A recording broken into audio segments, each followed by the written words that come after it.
next episode of the podcast is a joint effort between the Mike and Brooker Show and the Under the Bar podcast. Hope you enjoy. So what I decided to call this episode was Across the Pacific, because we've got Australia, New Jersey, and I believe Switzerland. Is that correct, Brooker? Yes, mate. Yeah. And it was Englishman living in Swiss. The hardest thing to organise, because I got the day wrong to start off with, then I got the time wrong secondly. And you had to pull the atlas out to figure out what bloody ocean separated us, because it took you a while to get up. Turns out it was the Pacific. Yeah, So we're calling so. it Across the Pacific. So obviously we've got Lockie next to me, we've got Michael Dango, and we've got Alex Brooker. So lads, let's hope this is the start of the next Joe Rogan, like we sort of just said. let's not, because I'll get sued for sure.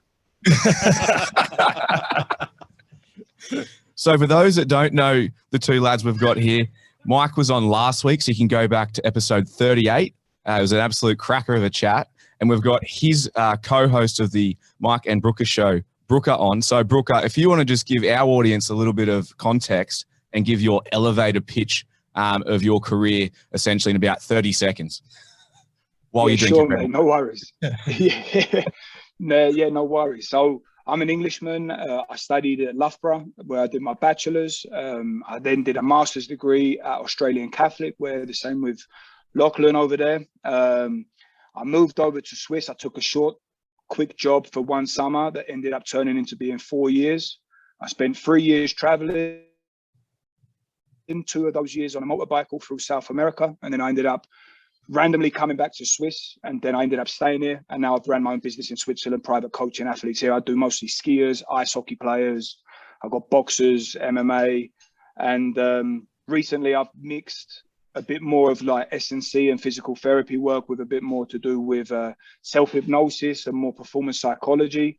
And I try to be like the all-in-one coach for guys, rather than just sort of being in the gym all fucking day long, because I can't be dealing with that anymore, to be honest. So just looking to try and give whatever the athlete needs a little bit more personalized approach. And that's it, mate. Fuck. What a bad little 30-second Bro, elevator he's pitch. done that in the elevator before. So you realize he just breezed over. Yeah, I just took a motorcycle trip for 2 years. Yeah. In South America, where he don't speak fucking Spanish or Portuguese. You had no fucking idea. Spanish. Now you do. I didn't at the beginning. Yeah, I couldn't count 1 to 10 at the beginning, but then you learn pretty quick. So, But in fairness, you couldn't count 1 to 10 in English as well, so it probably no, that's true, mate. That's true. So yeah, so we have some questions, right, from your actually, audience? yeah, we're posting this on ours. Who the fuck are you guys? Yeah, Jordi, far away, mate. You're the big dog to start. Me? Well, compared to you three, I'm a bit of the guy happy to be here, to be all honest. I've started out, I was a personal trainer in Australia, which I'm sure is quite similar to you guys over there. Worked with general population, and while I was doing that, I was trying to play footy. The typical failed athlete story, had a crack and really wasn't good enough. Got a few injuries along the way, which sort of led me down the S&C path. And while I was in uni at the same time, I really decided, well, training grandmas and everything else isn't really my cup of tea. I really do like training athletes. So the next 4 years I spent trying to find mentors, travel, find coaches that I looked up to. Locks sitting next to me happened to be one of them. And then about 6 months ago, I was lucky enough to get a role down here. So now every day I get to work with the big fella over here and watch him do his moonwalking TKEs. Check out his Instagram if you want to see that post last night. Bit of a cracker. There, mate. I'm having a fucking look-see right now. Moonwalking TKEs? What the fuck? The Moonwalkers, mate. No, they're the next big thing. I think John Travolta, the man behind you, for those watching on YouTube, if they can see the background, I think he used to do them back in the day as well. If you turn the music up, it really sets the scene. No, I turn the sound up. Oh, that's high quality. Oh, no, come on, man. You need to go high quality with that. There should definitely be a soundtrack. Yeah, I probably should have put a bit of Michael Jackson stuff on there. Yeah, that's interesting. Whoops, wrong video. All right, hold on. Go. All right, go. Let's hear who the hell you are, because now you're you were the guy this guy looked up to. Yeah, background for me, mate, I was a personal trainer as well, straight out of high school. That was sort of my background to start. Always loved coaching, but again, also failed athlete. Australian football was my sort of caper back in the day. And for those obviously listening to this, if you don't know what Australian football is, it's worth having a look. I think it's number one sport in the world, but that's just me. And it probably evolved from that passion into wanting to work in the AFL as a strength and conditioning coach. So I didn't make it. Long story short, worked through sort of some junior ranks and ultimately got the start in the professional ranks back in 2011. And yeah, so I was for 8 years. I was the head of strength and power at the GWS Giants, which is a professional AFL club here.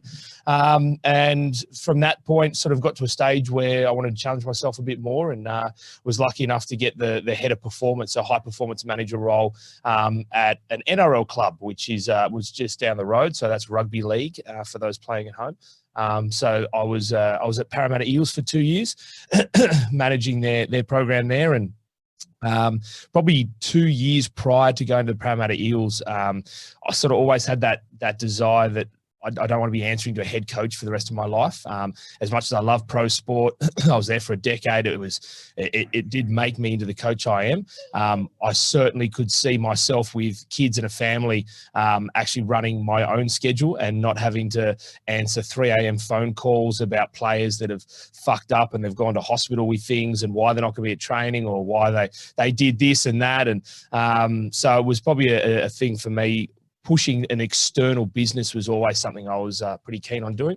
And just by chance, I sort of ran into a guy that I knew that sort of I mentored back in the day, who was at the time had basically a PT style clinic, which was called Athletes Authority. Didn't have any athletes really, but it was certainly something that he wanted to drive, and that was sort of his desire. And our goals sort of met, and we sort of had the same passion, same philosophy. And I bought in, and we went 50-50, sort of formed a company, and the rest is history. And that's sort of what evolved Athletes Authority to where we are now. And so now it's been 4.5 years of an official company, and yeah, we're into our second facility, and it's sort of going from strength to strength, which is great. And lucky enough that our team's expanding. We're almost at 20 staff now. So to have Jordi on board's fantastic, and that's a strong mix of both physiotherapy and strength conditioning. So we sort of combine, I suppose, the best way to think about it for people listening, it's somewhat the Exos model when it comes to performance. But if you also know the Exos model, you can't fucking make money off people training at your facility because it costs too much for the facility, costs too much for the staff, and you're trying to deliver an amazing program. But we layer in our rehab program, which is probably our big revenue maker that allows us to do what we love.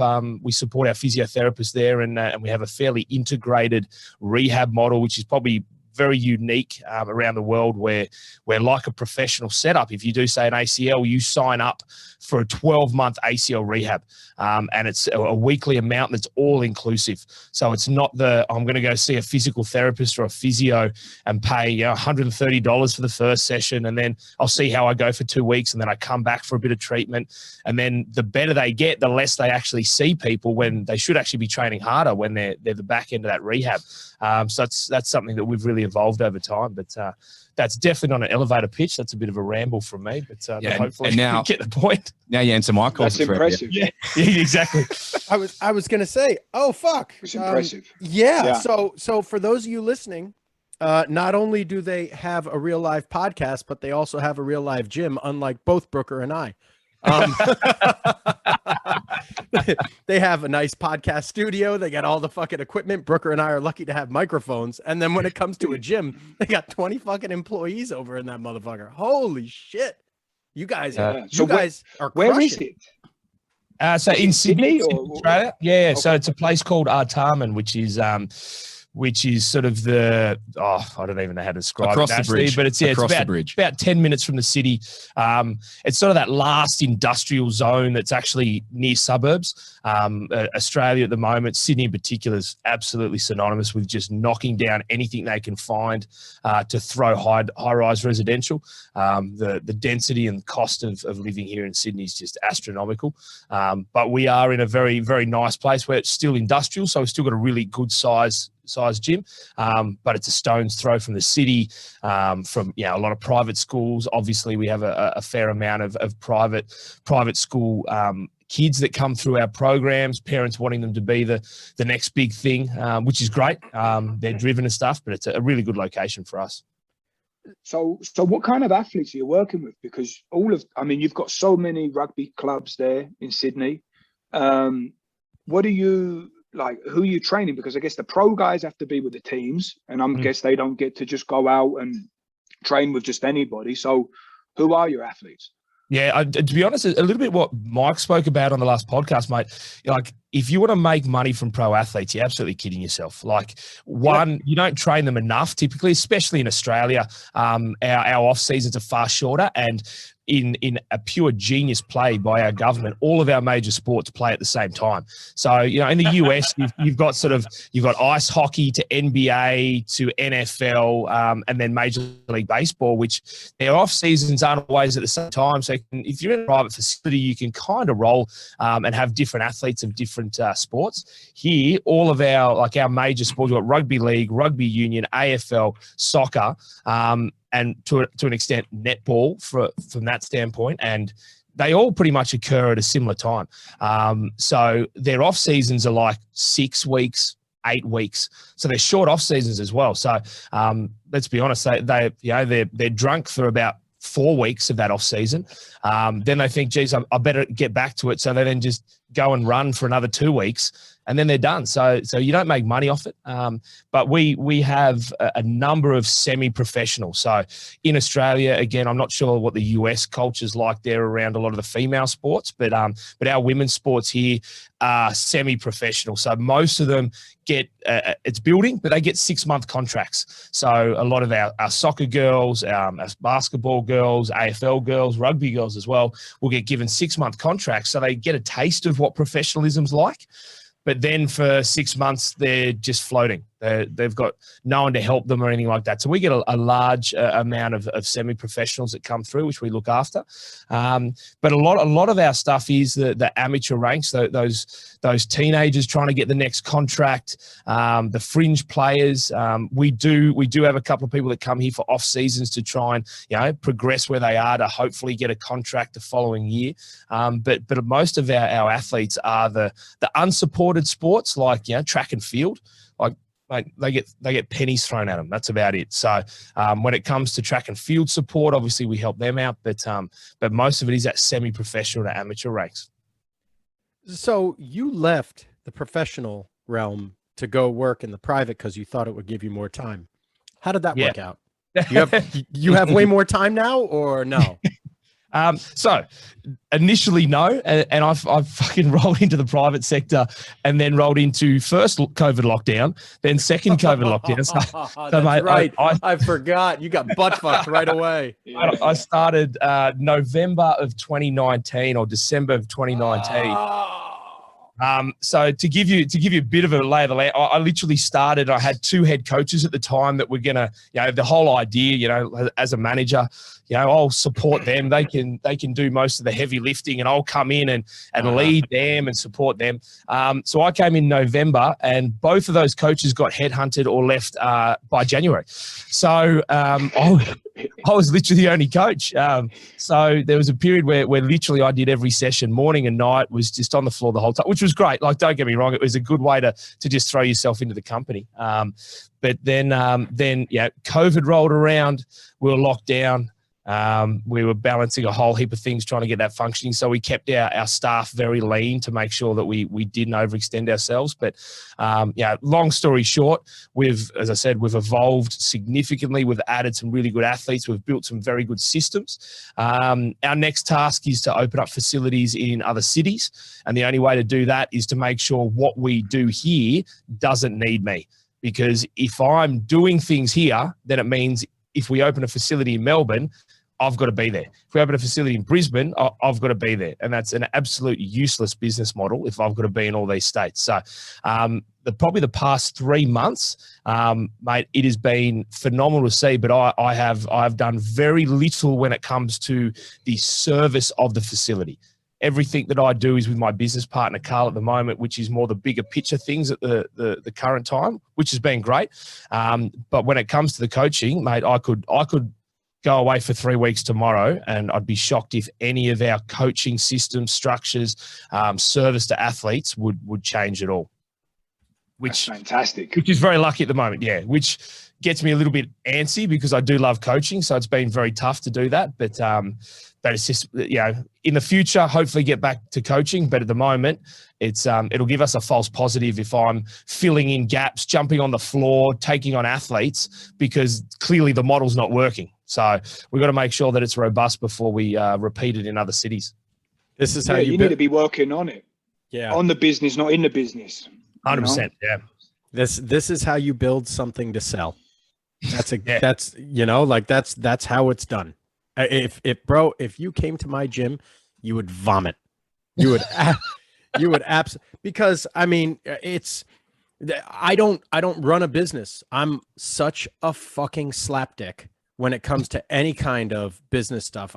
Brooker's similar. Like he don't have any employees. He has one guy that helps him out here and there. We work for a living. Like that's what we work for money essentially, where rather than having everything like the gym help us make a living. Like this is the first or second year that I was able to break even from my coaches. Yeah. So I've had a gym for like 8 years, but I just love coaching so much. I can't take the step back. But I mean, I'm also that fucking jerk off doing 80 for the past 3-4 years. I was doing 100-hour weeks routinely. Yeah. And that's no exaggeration. Legitimately 100-hour weeks. And that's coaching, isn't it? Like it's very hard it's all or nothing. Like I don't know too many coaches that are full coaches that are working 35-hour weeks. Yeah. You know what I mean? So it's one of either the in or not.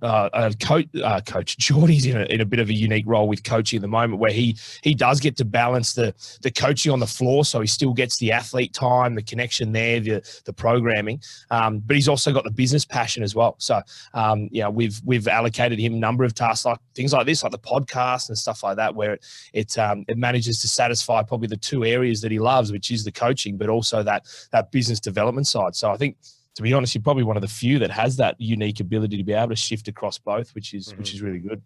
I just find it interesting working on the big picture side of things, because if you get stuck in the day-to-day things, I believe that's when things start to become a little bit mundane. Even though how much you love coaching, it just becomes, I'm doing the same thing over and over and over again. And then in 2 years' time, where am I going to be? So I just do really enjoy looking at that big picture side of things. What can we do to implement from a marketing standpoint? What can we do to make the athlete experience better? How can we build the brand? All those sorts of little things, which satisfies, I suppose, a little different side of me as well. Dude, that's awesome. I Great. Yeah, I couldn't have less interest. I think as well from a like a coach standpoint as well, I find that the same satisfaction I get from coaching athletes, I also get from coaching coaches. So I think like upskilling our coaches and getting them to a stage where you see them running programs. You say, to be honest, even from a personality standpoint, like we've a number of our coaches when they started with us looked like deer in headlights. They're just, they didn't know how to bring energy. They're sort of relying on me in the middle of a session to make sure that we've got presence. But now you walk down there and you hear the coaches, and not just like fucking college nuffies that are just yelling random shit everywhere, but like they're actually they're controlling the room. They've got good energy, they've got good voice, they're commanding people, they're going quiet when they cue. Sometimes they pull back and they can get loud when they need to. Mate, it's almost as satisfying as watching an athlete succeed as well, when you see a coach just actually own the room and you're like, fuck, they've come, like over the past 18 months, they're like a different person. Yeah, we have, in my area, we have a ton of small businesses, whether it's like a baseball facility, a football facility, a soccer facility, a basketball facility. And there's one constant turnover, whether it's athletes or whether it's coaches. And growing up, I saw all that. You know, I saw one of my favorite, baseball facilities, a coach leave and go to a neighboring baseball facility. I saw that happen all the time. And some of these guys bring their entire clientele, which ends up being half the fucking clientele of the entire facility. It doesn't matter. And I saw it when I was over at DeFranco's. Joe had two of his best friends working with him, working for him. They ended up opening up a gym literally down the street. They took more than half of the clientele, more than half, almost put Joe out of business. And I was training with one of the other guys at the time. I stuck with Joe. So Joe had to build the gym back up. And that's when I really started like stepping in a little bit too, from like a recruiting standpoint. And I didn't get paid for any of that shit or anything like that, but like it sucks. So I see how all that went. And now with my coaches, I don't have any coaches. I don't have any employees. I have 0 employees in my business. All my coaches have their own LLC and they can go wherever the fuck they want, whenever the fuck they want. I give them clients. I send them clients and they give me a percentage of whatever it is they do, but they keep their own books. They have their own business. They make their own hours. That's, in my opinion. Now that's not how you build a business to sell, but that's how you build a business where people can build a life, right? Every single one of my coaches has their own LLC, has their own business under the Freak Strength branch, under the Freak Strength umbrella rather. And I help them get clients. I help them get better, but it makes them feel like they are the owner of their own business and now they'll never have to leave. And then the only thing that they could do from here on out is negotiate the rate. And I have a guy that works for me that's made more money than me since I've fucking been here, since I opened it. And that's okay. I don't give a fuck. Like I spoke to a car dealer one time, a guy that owned a car dealership. He said, hey, sometimes your best salesman's got to make more money than you. And that's okay. But he keeps the doors open. Right? Like I hope that I have 5 or 6 guys that all bring in more money than me or make more money than me. I'm happy as a fucking pig in shit. That's fine. That is fine. Now I'm able to host someone to help them do, because we're personal trainers. We're not millionaires, So like we did this because we wanted to, because we didn't want to go into the fucking office or drive into New York City and sit in fucking traffic, which I fucking do anyway. But had to drive, doing all that stuff because this is what we chose. This is what we wanted. This is our passion. So now we can make a comfortable living, living out our passion. Oh, it's fucking great. And if I can help provide that, fuck yeah. But so I work all these fucking hours and now I got nothing to sell, nothing to retire on at the end of my career. So I should probably make some adjustments, but that's why I went about my business the way I did. Yeah, but mate, hopefully the career ends a fucking long way away, so you've got plenty of time to change that. Yeah. But I think you're spot on about the choices. Like, that's one of the big reasons for me going out of pro sport, because I didn't have any choices. Like, in fairness, long hours are long hours. Like, whether you're running a business or you're in pro sport, you're doing long hours. Like, if I'm going home, I'm still getting phone calls, or I'm still fucking going through emails. I'm still doing stuff that's keeping me on. But the difference is, mate, I live 8 minutes from the gym. I walk to the gym each morning. Like I take my daughter to daycare, which is on the way to the gym. So I wake up, grab my daughter, drop her at daycare, walk to the gym. Like, it's a lifestyle that I just didn't have in pro sport.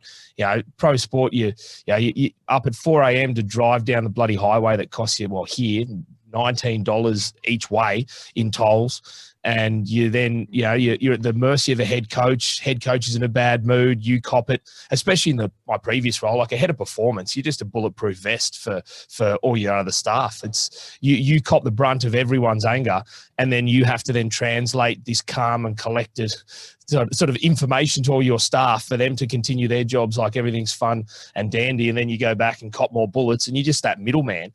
You're exhausted by the end of the day, and you haven't actually coached. You've just got bullets the whole day.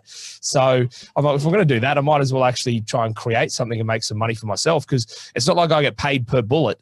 I'm on a fixed salary. Like, a big day doesn't get paid more. Whereas here, I find the difference where, if you have a big day, you actually go out on a limb and things change, things update. That's more money for the business. You actually improve the position of the business. So everything you put into it improves it. And as you said, you saying about coaching 80 hours, 90 hours. At the end of the day, everything good you do is your brand still. Like, it represents your brand grows, things like that. So you still add to it, whether it's monetary or not. not, you're still growing something that's tangible. Whereas I think pro sport, you probably start to lose that a little bit. Yeah. How do strength coaches get paid out there for pro sports? In cash. Fucking dickhead. Like what's out here? I mean, guys can make $500,000 a year in professional sports. $400,000, $300,000 to $500,000 is pretty. Yep. Yeah. So expensive. we probably similar to you guys a lot in the college sector. Like with the college sector, there's especially Div 1 colleges, you can, mate, your big dogs can get 500,000, and then their assistants on 60. Like the differential, like the drop off is just phenomenal. So pro sports probably similar. It's like in the AFL. A high performance manager can be anywhere between 180, 190, all the way up to 500. But then the head strength conditioning coach is maybe the 120, and then it drops into the 90 range for sort of other assistants around that area. NRL rugby league is probably more consistent across each team, but more the lower. So they're anywhere between sort of 180 to 300 or 250. And then it drops away to about that 90 mark. So there's probably more consistency around Australian sport because it's not privately owned. There's lots of salary caps, and there's also football department salary caps. So you can only spend so much on your football department or your staffing. So you can't just go out and go, I'm going to get 42 strength coaches, one for every player, because they get slapped with a hefty tax on anything that they go over this salary cap on. So the same as the team has a salary cap for players, there's also a salary cap for staff as well. They don't have that over here. Yeah, because they don't believe in paying staff a lot of money over here. That's interesting. That's a really interesting take on it. Shit. So wait, if it's not privately owned, who owns it? So for example, the AFL, you franchise a license off the AFL. And it's basically a company that has a CEO and a board of directors. So the franchise is technically a company entity that is still governed by the AFL. So in the NFL case, so if you got the NFL, so San Diego would be a franchised license. They would be a company, and that company would have a CEO appointed, typically with the influence of the NFL, and then they would have a board of directors that sat there that governed the team. So there's no privately owned. Now, in saying that, in the NRL, I think Rabbitohs are the only ones. Nah, there's about 10 teams that are privately owned in some capacity, so they still can't just go and call the shots and just throw money at the club. It's quite a similar sort of setup in regards to the salary cap, but they're almost the face. So they'll inject cash where needed. Like for example, Russell Crowe is part owner in the Rabbitohs.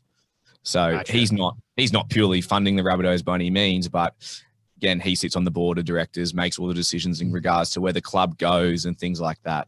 And I don't know what happens over in the States, but here, if, for example, we've had a number of teams that have struggled financially and start to go under, and the AFL or NRL will top them up. So the actual sport will come in, say, we're going to give you $2 million a year for the next 4 years to try and bolster you back up again until you start to go well again. So it's in their interest not to lose teams. The AFL's got 18 teams in their comp. They don't want to start losing franchises and stuff like that. That's so interesting. In baseball, they couldn't give two fucks. Could not give two fucks. Like, hey, you're either a big market team or you're a small market team. If you're the Oakland Athletics, all right, hey, bye-bye. We'll never see you in the fucking playoffs because you ain't got no fucking money. Or if you're the Boston Red Sox or the Yankees, like you just constantly fucking in the playoffs because you just buy your way to the top. And that's the idea behind our draft system and salary caps. It's to try and stop that cycle of you win, you then get more money, you buy better players, you win again, you keep winning. So our draft system, the way it works is, or in the AFL anyway, they have a draft system where if you come first, you get last. Yeah, and it rotates there to try and support. So if you've come last, you get the number one draft pick. So it's this continued rotation to try and keep the clubs on an even keel. which does work to an extent. Like there's the handful of teams that haven't won premierships, but all in all, they seem to rotate pretty well. You sort of get a 2 to 3 year window of being able to win a premiership, and once that window closes, you've got to have some bloody good recruiters to keep your team in the finals, and you roll again. But the thing is that you don't trade draft picks like you do in the NFL and you can NBA. trade draft picks in the AFL. Nowhere near as aggressive not as what the NFL is and NBA, for example, Yeah. where you've got a 2026 first round pick. It's not to that level. No, it's not that extent. They've probably the past 3 years is the first time they've started to trade future picks. It wasn't a thing until probably 3 or 4 years ago, I reckon. So you want to hear a fucking move that they do to get around the salary cap is they do extended contracts. So if a guy has and I'm probably going to butcher the way I explain this, so someone feel free to fucking fact check me on this. If a guy has, he wants to make $20 million this year, he'll say, all right, well, what we're going to do is we're going to give you a $5 million contract that's paid out for $50 million, and year one is $20 million. Then year 2, 3, 4, by the time this contract by 1 year end is null and void. So now that $20 million gets spread out over a 5-year cap. So it doesn't, it's the way that these guys negotiate and figure out the salary cap and shit. It is incredible.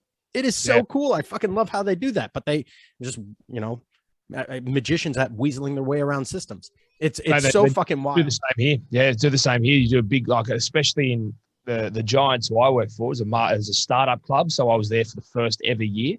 So they had a whole heap of 18-year-olds that were all on minimum draft contracts.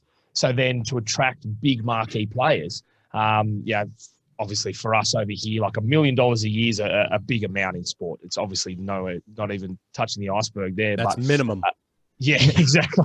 But they would front end and back end. So for example, because they didn't have to pay any of these young kids, these new draftees, these new marquee players had come on for $7 million over 6 years, but they'd pay $5 million to them in the first year, and then they would then dwindle it out because they didn't have to pay much to other players because they're all young.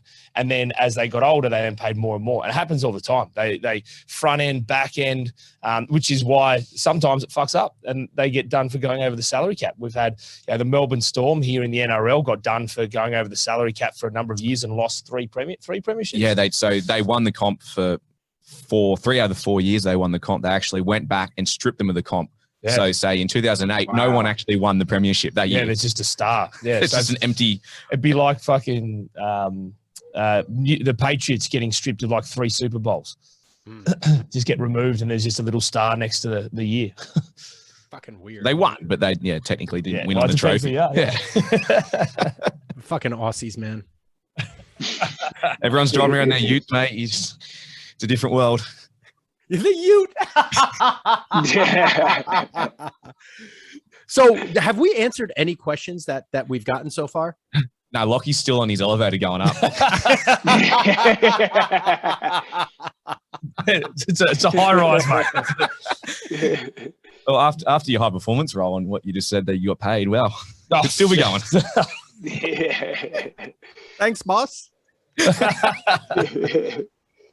Well, there is a few questions here. So we sort of did touch on a few of it. So I reckon we might just go to the one sort of in the middle here, which was where you guys all are now. And we've all obviously had different paths to get where we are and different situations. What would you do differently now knowing where you are in your career? And what would you recommend to someone who may want to take a career path similar to yours? What would you say to them? Brooker, lead it off. I don't think I would have done much different. I was really lucky that I got to travel a lot. I got to move to another country. I got to even spend a bit of time in Oz and stuff like that and just get the feelers out because, I mean, I know from a lot of people, like Mike's the perfect example. He spent his whole life in the fucking gym. And if there's one thing that everybody always says to me, they're always like, oh, you're so lucky you get to travel. Like, especially my athletes, they're like, fuck, I wish I could have got to do that. And so for what, I think one of the things I wanted to mention, and it's funny hearing like Lucky say it and Mike too, and the two different experiences that they've had, you can't have everything, right? So if you work in And there's no perfect situation. Like if you're a solopreneur, there's blessings and curses. If you're working in pro sports, there's blessing and curses. Whatever level you're at, if you're at the top or the bottom, if you have your own business, there's good things and bad things to it. So, I mean, what would I have done differently? Maybe, well, no, not maybe. I would have been publishing regular content and documenting what I was curious in from the beginning without any care of outcome at the time, and just pretty much documented like my curiosity and what I've learned, and definitely like what I no longer do. And I think that would have been really interesting, because I think the people that play the long-term game of that, and I think writing and public speaking, these are meta skills. So it doesn't even matter if you want to do coaching or not, because most coaches end up quitting anyway, because they realize I can't feed 2 kids doing this shit. So let's just pick up another kind of job. I would have heavily invested in that. And when you see, like, we were lucky, we got to interview Jim Wendler once. We never asked him how much he earned, but I'm sure he's earned a few bob with that one program, you know. And, you know, that started off, what did it start off? Him doing blog posts for Elite FTS, you know, and just getting really comfortable writing. And it's a meta skill. So that would be what I would do differently. And I also don't think it's ever too late to jump on the bandwagon, but it's just practice like everything else, isn't it? And I really like what I see from other guys. I mean, Mike told me about Ben Bruno. Obviously he's big, you know, he's doing really well for himself now. He also got big and famous from pretty much blogging. And what was it, Mike? He used to do a newsletter of interesting things he'd read. That was it. He didn't even publish his own stuff. He just collected other people's things and put it out there, but he did it regularly, and then he built it up. Yeah. Yeah. It was benbruno.blogspot.com. That was his website. And he would just post cool things that he saw that week. And he didn't do it for anything. Didn't get sponsored, nothing. And then eventually people were like, yo, post this, post that, post that. And then his fucking page blew up. He didn't even have a benbruno.com. It wasn't any of his content. He just posted other people's content. So between that, writing on T Nation, he got a job out in LA working with some famous people. And then before you knew it, now he's, you know, training Chelsea Handler on the Today Show, doing all this stuff. And it just from constantly posting stuff. And he didn't do it to get famous. He just did it because he liked writing. Like, he wasn't training that many people. So he was like, fuck, I might as well write about stuff. And then I might as well post about some of the stuff that I'm reading and share it with people. Like, it was his blow up was, it made perfect sense. Made perfect sense the way it happened. Pretty cool. And we came up at the same exact time. He was over at Mike Boyle's and I was at DeFranco's. He was Mike Boyle's guy. And I don't even think he was Mike Boyle's guy at the time, but he was just like one of the, you know, I mean, Boyle's an intern. Yeah. Yeah. And Boyle, have you guys interviewed Boyle? It was our very first episode. Actually. That's right. I fucking love Boyle. I love Mike Boyle.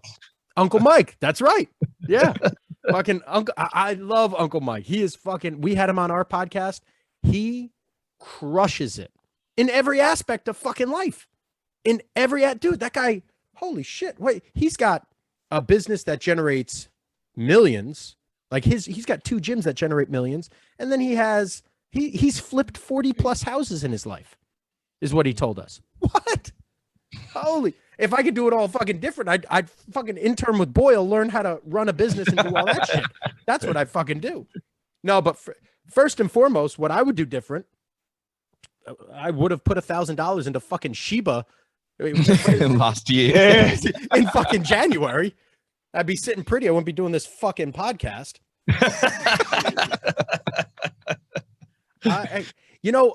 It goes back to the documenting. I started podcasting without realizing that I was podcasting. 2011. I started a website, freakstrength.com. I started in 2010, and it was a Q&A. I wanted to write. And I don't know, DeFranco's didn't have the active Q&A at that time. He didn't have other people writing for it. So I wasn't going to ask him. So I just started my own website, freakstrength.com. Send in your questions. I'll answer them. I'd answer multiple questions multiple times a day, just like they had on Elite. Do you guys know Elite FTS? Yep. Yeah. And I was inspired by that. So I started doing that. And then I kind of dwindled down on that, and I started podcasting a little bit where I interviewed Buddy Morris, James Smith, and I posted them on my website. This was in 2011, before anyone really had podcasts. And I sold them. I didn't give them away. I just sold them. I sold $50 a piece. And we sold, I don't know, a few hundred copies of it. I was like, oh shit. All right, buddy, let me split this with you and we're good. I didn't keep it up. I regret not doing that. I regret not keeping up with the what's it called, with the Q&A on my website, because that would have been huge. That'd still be, I was getting, in 2011 and 2012, I was getting 20,000 hits. Was it a week or a month? I forget what it was, on a website. People were going there and going there multiple times a day. I started selling some products like ebooks and stuff. And it was back when I wasn't making any fucking money. I was making like 30 grand a year at best. And I think I sold like 1,000 copies of a book that year. Like, holy fuck, that was huge. I remember selling like 100 copies in a day. I was like, what the fuck just happened? Like, I started building something. And then back then you would have been a first mover. That was where you had the advantage. Yeah. Like, so like, and you want to hear another thing where I'm fucking kicking myself. You know, the knees over toes, motherfucker. Ben Patrick. Who? Sorry. Ben Patrick. I love him. He's great. He's fucking awesome. His whole knees over toes program. I submitted it. Go on my fucking YouTube page. Do Mike Wodango knee rehab program, or a prehab or rehab, whatever. It's got like, I don't know, 15, 20,000 views on YouTube. It's his fucking program. And that was 10 years ago. In all respect to him, I think everything, I've got no issue with everything he does, but it's nothing new. He's just been able to market it well. Like, I mean, the half of the stuff's Poliquin, half of the stuff's bloody, well, to be honest, Paul Check back in the day, if you want to go back that far. You mix in a whole heap of other just standard, you know, elite FTS stuff and articles. It's just all wrapped into a nice bow, and it's sold well. It's marketed perfectly. Yep. It's Yeah, but that's from blood, sweat, and tears. That is from, he was posting 400 pieces of content a week for 2 years. Oh, 400 a week. That is serious. I think he had I will reply to every DM, every WhatsApp within 25. I don't know. I don't know how he's married with a kid, mate, and he's married to an Australian actually. But I don't know how. Like, I don't know. I don't know his life. Like, I don't know how I could be attached to my phone. Like, my missus probably says I am attached to my phone that much. I was going to say. But replying like that, it'd just be like chaotic. Chaotic. He told us 60 hours a week on Instagram is what he would spend, and 10% of every dollar he ever earned went right back into marketing. So like, what do I wish? If I could go back and change those 3 fucking things, I'd be Joe Rogan. I'd be fucking Ben fucking Patrick. Like, are you kidding me? I'd have all this shit. And a Sheba shareholder. And the only thing I'd change is I reckon I'd get about 18 months ago, I would have gotten 10 crypto punks. Just get 10 crypto punks for NFTs for those playing at home, because they were given away for free in the first ever minting. And the average selling price is 1.5 million, isn't it? Something like that. We had this discussion yesterday. Yeah, oh. We've missed the boat. We were trying to buy. What were we trying to buy yesterday? Retirement club grandpas. Yeah, grandpa. Strong apes. It's too hard now. It's the same thing with the Sheba. You just wish you were one of those first movers, but it's one of those things. You're looking at. Never know. In January, you would never know that NFTs would be in a place where they are now, with the metaverse coming and things like that. So, I know being a first mover here would be an interesting time, an interesting space. Yeah. But the other thing I wish go, Brooker, go. No, I mean, it always comes back to, do you know who Enzo Amore is? You've always ever heard of him? The old he's a WWE guy that come out with the Francos. Yeah. Eric Arndt, he's a fucking legend and one of the most hilarious people you ever have seen. And he's a fantastic marketer. And Mike, what was it he said to us? He was like, you do it first, best, and be different. Yep. And if you got them 3, you're gonna kill it. Yeah. Yep. And it's the old story about the perfectionism side, isn't it? It doesn't matter if it's like good, perfect. You just fucking get it out there. Start it. Just done. Start the ball rolling. That's exactly right. But that comes full 360 to exactly what Brooker and what Mike said. Just document. You don't have to be right. You'd rather document it rather than saying you know everything. You'd rather saying I'm learning this. And then if you fuck up along the way, well, you fuck up along the way. It is what it is. But reverse, you own 10 CryptoPunks and you and Mike are fucking the crypto kings. Yeah. Unbelievable. It still blows my mind. I even hate the word. Like, it's just ridiculous. Like, I can't believe like, I'm so furious that it was such an easy entrance back in the day. And now you look, anyway, I'll move on. I digress. The other thing that I wish I did more of, internships. I wish after my internship in 2010 that I spent the September, October, November, the next September, October, November, doing another internship and doing another internship and doing another internship. I wish I did them every single year, 500 to 1,000 hour internships every single year. Because I mean, in our country, September, late August to mid October is almost a dead zone for us anyway, when it comes to private training. So like, fuck it, I might as well go and I might as well learn. And then I wish I bet on myself sooner and hired and brought on more help sooner. That's one thing, because I was always afraid that I wouldn't be able to feed myself, let alone feed someone else. You know, when you own your own business, it's real tough. I wish I would have mentored someone a little more hardcore and developed them a little bit better and brought them in a little bit sooner to take over, you know, in a smaller role, in like a more assistant role. That's what those are things I would have changed.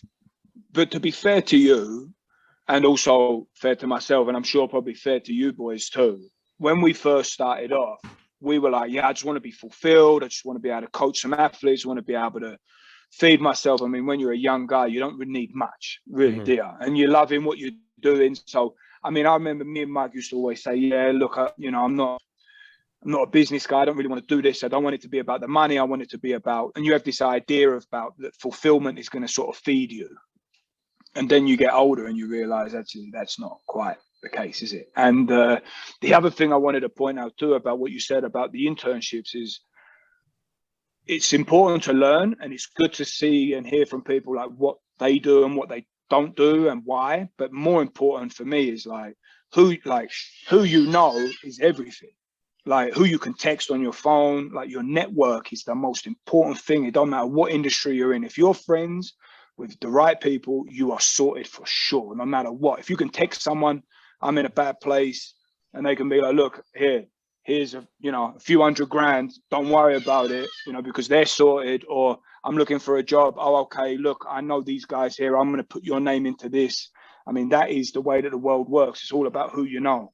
And I think that when you're young, you should go and get all of the big players, go there, spend as much time, be as valuable as you can, and try to make a good relationship with them, because actually your survival is dependent upon who the people that you know.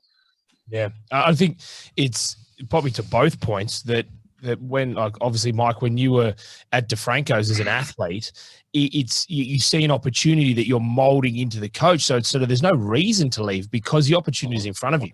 And so many people see things in front of them as the opportunity, and that blinds them to anything external. And I think it's so important for young coaches to understand that, yes, you can have opportunities, and yes, you should be taking things when you can, but don't forget to build a broad thing when you're young, because at the end of the day, like I look back at when I was 18, 19, the things that I thought were stressful, or the things that I thought were risks, were not fucking risks. Like, I was living at home. Could have fucked up in any way, and I still could have just resorted back to going back home. There's always ways to reverse. Not that you want to, but then when you get older now, you got a wife, kid, mortgage, business. Now when you take risks, well, it's a whole different risk. And obviously it's all contextual, because you, as an 18, 19-year-old, you're still never going to understand until you get to your 30s or your 40s, whatever it might be. But I think it's spot on. The people that I find the best coaches and the most engaging, and some people have it naturally, and some people have learnt it by having life experiences, but they can talk about other things that isn't strength conditioning. Like, none of my athletes really want to talk about the 5-3-1 method. Like, that's not what they're engaged about. They want to talk, I've said it before on things where they want to talk about the Bachelorette episode last night. They want to talk about Married at First Sight. They want to talk about just general crap that you need to learn and have life experiences. And, as an example, Brogue's one of our interns turned coaches. He's 32, 33. He's traveled. He's got real sort of life experiences. He can actually engage in conversations rather than people that have just been through uni, into the masters, into the coaching role and moved through. And I think as a bit of a knife edge to social media and what you were just saying there, Brooker, around getting out and working under people. Back like when I was coming through as a young coach, there wasn't social media. So you had to go and meet coaches. You had to go and connect with them and work under them to experience things. I think now we have so much info on Instagram that if you follow Mike Boyle, I don't know if there's the same drive to go and work under him or to go and work there, because you get all this information. You can do the Mike Boyle Strength Coach series. You can listen to him talk. You can do like the same as DeFranco. You can listen to DeFranco's podcast. You can see his programs or anything on website, any of his social media posts. So I think the desire to maybe work under him or to go out for a 3-month intern or something like that is actually less than what it used to be. Yeah, I think it goes back into the point of then that internship. Yeah, you're learning, but you're building a relationship. And I think that relationship, that's the winner chicken dinner, because, intangible. You can't, it's network effects. Everything in life is like, you can be lucky or unlucky, but if you all of a sudden you have the right sorry, my daughter is just writing the book. if you have you can just reach out and then all of a sudden you can have a piece of magic dropped on your plate, all because of you did something good, you left a good impression with someone, you helped them out on a bad day, you proved yourself over time. And years ago, I mean, I've still got people, even like when I traveled, I get messages sometimes from people, even to now, I barely know them, but I just made a good first impression and enjoyed the time with them. And I know that if I'm in Uruguay, I've not spoken to people for years. I know all I've got to do is send a text. I've got somewhere to sleep, I've got food, and if I needed to, they'd probably be able to sort me out with a job. That's me sorted right there and then, all because of the relationship that was built. And I think you're absolutely right. But nowadays we're in this, it's like almost fake world. You can't eat social, you can eat social media if you do it, if you're producing the right content, but not just by consuming it. You know what I mean? Yeah, 100%. Do you ever wish you went and interned in an area outside of the field, Mike? So you mentioned the other day, like you training guys like Kevin Love and Brendan Marshall, and you sort of see the people they get to hang around with. Do you feel that if you maybe did learn skills, meet people outside of coaching, that would maybe drive your desire to learn more the business side of things? Yes and no. Nothing would have, I don't think anything really would have inspired me to be a businessman. My father, my dad's a businessman. My dad was a CFO. He's a big swinging dick at a publishing company, right? So like I was around that my whole life, and it just never interested me. But one of the things I love doing is I love learning new things. I mean, prior to going to I went to acupuncture school. I mean, that's not fucking strength conditioning. Like I wanted to think outside the box, and then I got into acupuncture school, started doing all that shit. I did that for 3 years. Prior to doing acupuncture school, I started teaching myself how to play the piano. Like there were things that I try to do to better myself. I think it's a book. I read it after the fact, after I started doing all this shit. I think it's called Range. Is that by Epstein? Is that who it's by, Brooker? And essentially the goal is to have not as little specialization as possible prior to specialization. You want to be the generalist. You want to be as good and masterful in as many different things as you possibly could. And there's a TED talk that I lived my life by fucking 10 years ago. It was how to become average at anything. And it only takes 20 hours to become average at anything. 20 hours, that was it. So I applied that to any learning that I ever wanted to do. So for, your listeners, I used to take drugs big time and just study and study and study every single Wednesday. I used to wake up at like 2 a.m., pop an Adderall or a modafinil, brew a pot of coffee, and read for fucking 12 to 20 hours straight.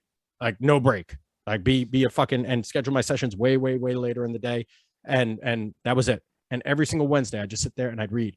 So I'd pick a topic and I'd say, all right, well, I'm going to learn about this topic for 20 hours. And in that 20 hours, I would learn the basal constituents. I'd break it up into 3 to 5 different things, different subcategories. And then in the upcoming weeks, in the next 4 or 5 weeks, whatever, I'd learn about each one of those subcategories. And then I break those into 2 or 3 categories. And then I'd learn about those for 20 hours. So I did that in multiple topics for multiple years.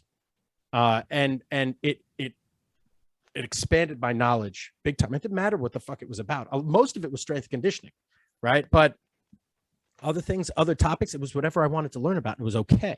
I didn't care what I learned during that time, as long as I was learning. So I don't think me walking down any other career paths or any other internships outside of what I'm doing would have necessarily improved my lifestyle or my ability to learn now. But I do wish I did more internships. Yeah, I mean, it's an interesting way to look at it. I think everyone looking back will be, there's things they did wrong, like we've just mentioned, but this isn't a question, but I think it's a good way to sort of wrap things up is, what have you done right? Because that often is just as much learning in what you've done right and what you've done well, for people to understand. Like, for example, for me, I think indirectly something I did very well was just network. Like Brooker mentioned it before. I just like talking to people instead of internships, because in Australia, the seasons don't end, like we sort of mentioned before. It doesn't really work out as much. So I would just fly and meet people. And a lot of people thought that was pretty crazy because you don't really do that here. Yeah, you more so go to courses and things like that. But I'd rather just fly down to Sydney for a couple of days and I'll just book in a morning somewhere, an afternoon somewhere, a morning somewhere, afternoon somewhere, and just meet people.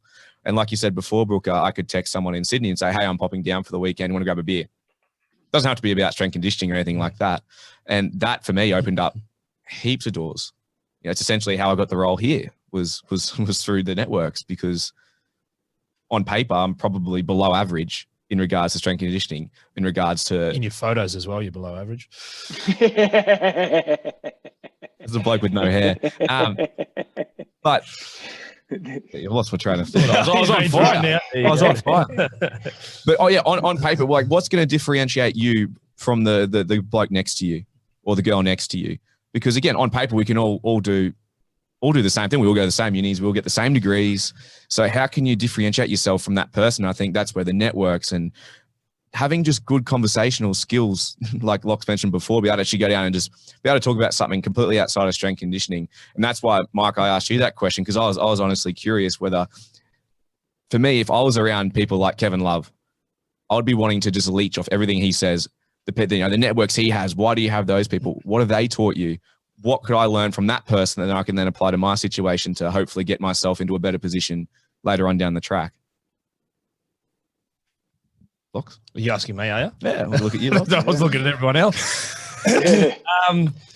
Honestly, it's going to sound pretty corny, but when I first started at Fitness First, I was 17, so as a PT, and they had their induction, and there was about just the classic personal training factory. There's about 50 of us in this induction, and they had the Fitness First sort of PT manager at the time.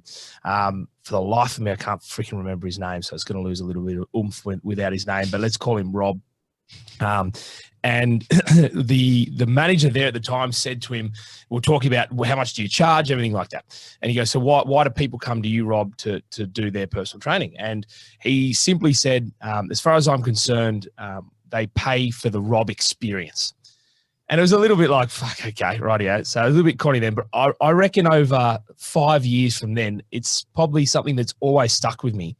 And again, not that I promote the Lockie experience, but I certainly start to have that philosophy around coaching athletes, working on the gym floor, interacting with people, networking, that if I'm not going to be who I am, if I'm not going to be myself, then what's the fucking point? And as far as I'm concerned, it's the experience they're going to get is me, not a coach. So I am a coach. That's what I do. I love coaching, and I'm certainly going to be talking a lot about coaching, but it is that ability to go and have a beer with someone and actually spend an hour talking about things that are not to do with coaching. I think it's also the ability to be a personality that people can connect to and be down to earth and not be so structured and stringent in so many things that that people don't connect to you as a human. So what I did right is I think I didn't get caught up in the factory robotic nature of what uni can do to people, where you just focus on producing the right strength cards with the right rep ranges, getting them to do it, then expecting everyone's going to follow it. And, you know, like I love systems. I love routine. I'm very structured in what I do, but I don't think that changes me as a person. I like to think that from a personality standpoint, I think I've got enough experience outside of coaching that I'm actually a human that can connect with people, whether that be a coach or an athlete. So I reckon as a young coach, things to learn would be, exactly what Mike said, where he was reading every Wednesday. You don't necessarily need to take the amount of drugs he did, but maybe in amongst all the X's and O's you're learning, freaking, you know, read a book about something different that you can actually talk about with someone, whether that be another coach having a beer with or an athlete that you're hanging out with. Brooker, I'm going to answer for you because I need you to answer for me because I don't know what the fuck I did well. But Brooker, this motherfucker, there is no one someone would rather have a beer with. Honest to God, he's the most interesting man in the world. Honestly, like he listens. He does a very, very good job communicating his thoughts unoffensively. So he will tell you exactly what you think, what he thinks about the situation without it offending you. That's something I fucking suck at. I suck at, yeah, that just looks like shit. Like Brooker will just dress it up so well that all of a sudden it's the creme brulee of looking like shit and people love eating it. Like I don't fucking no, I don't. His ability to communicate, which I guess is why he drifted towards the psychotherapeutic realm. I guess that's why that was attractive to him, because people will listen. It doesn't matter who he's talking to. They'll listen. He'll have a conversation. And even his mom said back in the day, like, oh, Brooker, he's had this, Alexander's had this ability since day one. What were you, like 8 years old, talking to all the adults at all the fucking parties, your mom would say, right? His mom's also the queen, apparently. yeah. Well, I remember right. your mom told me that when we were at your place in London. Like she said something like that. And it's true. The kid was 19 or 20 years old when he came and interned with me. Were you 20 years old? No, less. Yeah, I think a bit less. 18, 19. And I was older. I think I was engaged at that point. Like, and I was hanging out with this kid and loving every fucking second of it. You know, like he was one of the boys. Meantime, I'm providing this minor alcohol. You know, so I didn't. Only in your country. That's England and Australia is okay. But his ability to communicate is something of all the things he's done wrong, this is something he did not fuck up. Yeah. The best summary. A full 4 minutes of compliment and then the old fucking backhand. The old Italian backhanded compliment. Well, Brooke, on to you then. What does Mike do right? Crickets. He's obsessed. No, I'm trying to think. No, you know what? You know who? And I remember it's actually Hogan who was the one who said this about you. And I think he summarizes it best because they have a very funny relationship. They hate each other and love each other at the same time. And he said, the best thing about Mike is if you ask him something, he's like a bulldog that he has to find out exactly like the right reason to things. And I think that your level of problem solving, the fact that you're like OCD about everything, is probably also the best thing. Like your guys go to you because they know that if you don't know, you'll find out, but you probably know anyway, and you could definitely give the best that you can. And also, like, you know, you're a super loyal dude, so guys will call you up at any time and you'll answer. You're like the quintessential coach, but it's so much so that it burns you at the same time. Like you take it too far. You know what I mean? Like you just always on. Great coach. But, you know, you can't have everything. You know what I mean? So then you'll just be fucked as well at the same time. You know? Just be You'd be fucked on Red Bull vodkas in a pea coat, yelling at people. While No, you don't even need Red that. Bull He don't vodkas. need that. He's Italian. He can't have that. Otherwise, he's gonna he'll die.